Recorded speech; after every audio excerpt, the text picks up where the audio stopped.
is Brock Purdy the MVP? I think with the way that the league politics have changed everything, I think as of right now, like there's probably no doubt, especially the season ended today. That's why I even said, like, barring something astounding, he probably finishes the year as MVP. And something astounding, I won't even say it. He has to, as long as he stays out there and he's playing, I do think he locks the MVP, because the numbers this year are, I mean, they are very eye-popping. He's putting up fantastic numbers. He's playing incredible in the pocket. The way he's extending plays is just amazing. And yes, we go back to this thing. I hear all these guys, and even I know Cam was the most recent one where the game manager thing. I get it. Okay.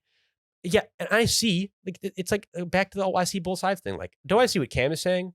Also, yes.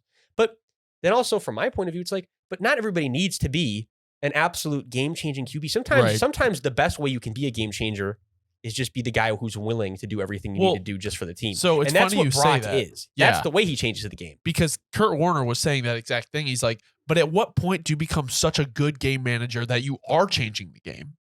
And I think that is what Brock Purdy is doing. And I was very reluctant to accept it.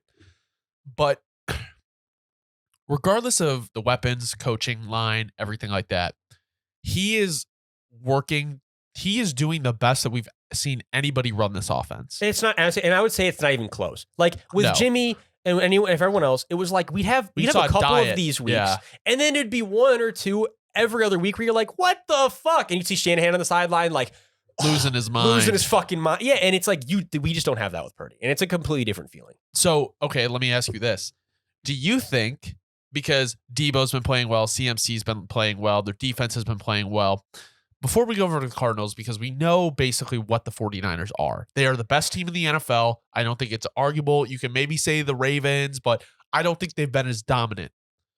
Do you think that the 49ers are too hot right now? See, you basically read my mind, because like we always say, it's about getting hot at the right time. It's exactly like where the Lions feel like if they can get it going now again, where they cooled off at just that right time.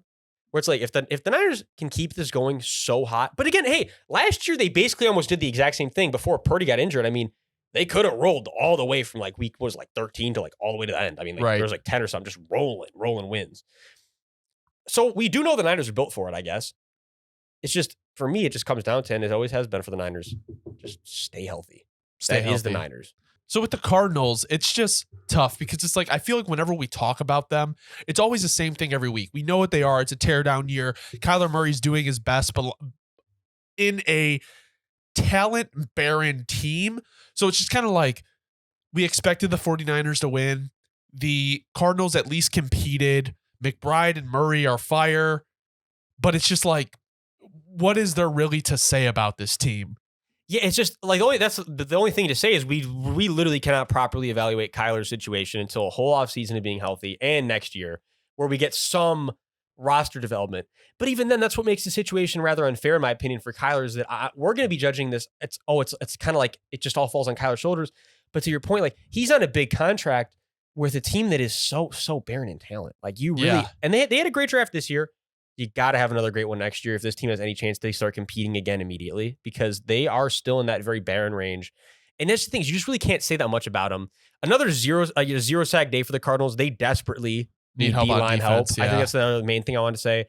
And then really just the last thing is that I do think Trey McBride could have an all-pro season next year, though. Like, Trey McBride. He definitely is one of those guys where it's like kind of a gem left from the previous regime. And then one more thing, too, because Amari DiMercato, get him more touches. 4.9 yards per carry on 56 touches. Their running back room is really, really weird. They are. They got Michael Carter in there. I like that he only got one carry, but Greg Dortch, like, I think he's like kind of like a spark. Like, you can just throw him back there. Like, they have a lot of like interesting pieces on offense. It's just utilizing them the best way possible. No, they definitely do.